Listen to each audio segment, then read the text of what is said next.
So I've been checking out a new channel, Reading Movies, which if you like books and films that are combined, check him out. There's links in the description. So I thought I'd show off my movie tie-in novelizations, so I thought I would show off my movie tie-in novelizations too. So here we go. So first up, we get Forrest Gump. So this is the original book, but rebranded with the film's picture on. So this is the actual original story, not the version that was in the cinema. But then you get novelizations which are based on the film. So this one is by John Sayles himself. Despite the film not being amazing, 80p, bloody hell. So let's just get through these. All right, then. So we got Independence Day, now a major motion picture. So this is from the screenplay. Now, oh, it's got some pictures, quite big text as well. What you will find is that most of these are based on the actual scripts of the film before they're made. So you will find a lot of differences in some of these, and some of them are word for word. So then we get to stuff like 58 Minutes, which was the basis for the film Die Hard 2. So technically it's a tie-in book, but the story is completely different.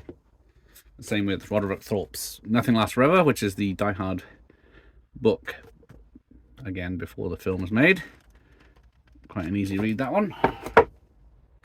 And we got Rambo First Blood. So this is the original story, again before the film, which is a lot different than you get with Rambo First Blood Part 2. This book is by David Morrell, who wrote the first book, but he used the screenplay that Sylvester Stallone and James Cameron wrote, so you get 3 different types of writing in this.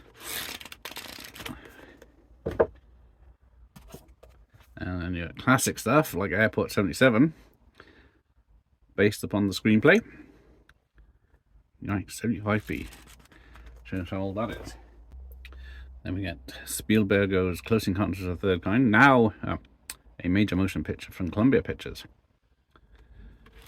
So I think all of these I picked up secondhand from bookshops and charity shops.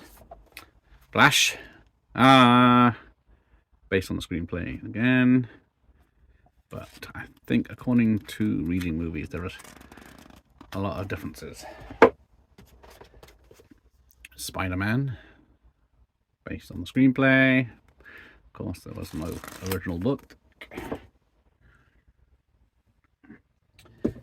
Now, I think this is the only one I had originally when it came out. This is a copy I picked up more recently, but I bought this because it had pictures in it, and I'd get to read the story of the film as well. But I can't remember anything about it. So, Man of Steel, Novelisation, how posh. You got some Men in Black, based on the screenplay. Now, if I had time, I'd probably read these if I could. You got just random ones you find in the charity shop. Iron Man 2. No pictures. And you got your Poltergeist. So yeah, based on the story that Steven Spielberg wrote, with a screenplay by some other people and Steven Spielberg. See, this is £2.50, a lot more than it was when it came out. Then you got Star Trek: The Voyage Home.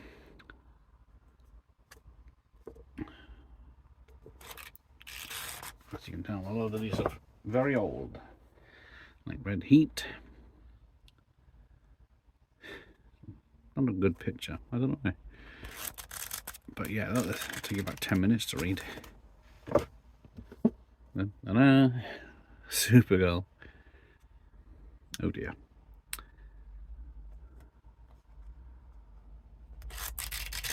Yeah, another one that will be quick read. You got your Lethal Weapon. Actually, if I was going to read one, it'd probably be this one to see how much difference this is. If it's based on the darker Shane Black script. In the Line of Fire. Oh, this is 30 years now, 30 years old. 93, yeah, there we go, 93 it came out because it was celebrating 30 years after Kennedy was shot. Well, not celebrating such, but E.T., more Spielberg.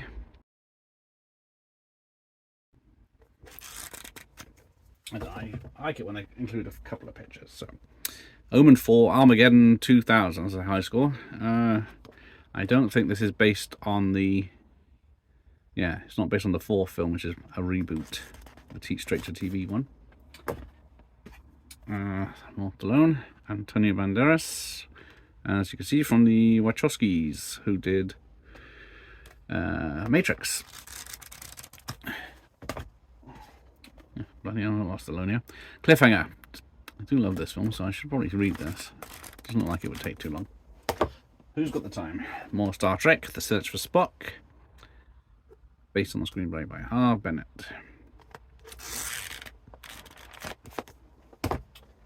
Here we go. This one is a film, now a major film, sorry, major film, with Sam Neill.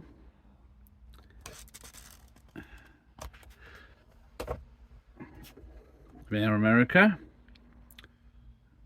Basis, so yeah, this is another one that's basis for the film. So this is the original book. Yeah, with all details of last time away, the real stuff that happened. We've got room for this. A few more. Then you got this one, which is Once Upon a Time in Hollywood by Quentin Tarantino.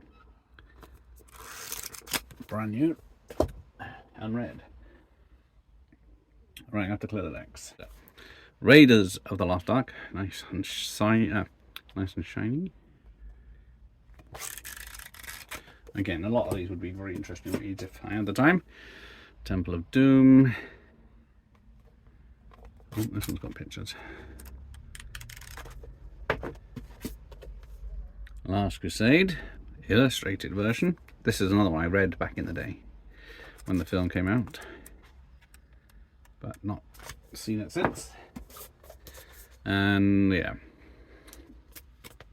there's a fourth film apparently. It's more of a kid's book, that one. So, Star Wars, got New Hope, formerly titled Star Wars From the Adventures of Luke Skywalker.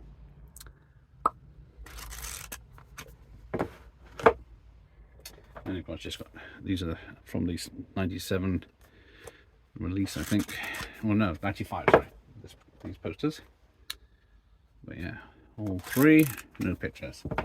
So then I got the original ones from the 70s, the greatest film of the century. But yeah, so the multi-million copy smash hit. So this is a nice one. 77, is it? Yeah, bloody hell. With some great pictures. There we go. Empire, 8 pages of fabulous colour. A great new film spectacular. I don't describe films like that anymore. Look at that. Pages are falling out. Careful with that. And of course, it's Jedi with more fabulous pages of colour. Nice. And finally, this interesting one. Splinter of a Mind's Eye. So if if Star Wars A New Hope was a massive failure, this would have been the sequel, and it was only available in book form. And this is one I should read, but maybe one day. There we go. Thank you for watching. Here ends the lesson.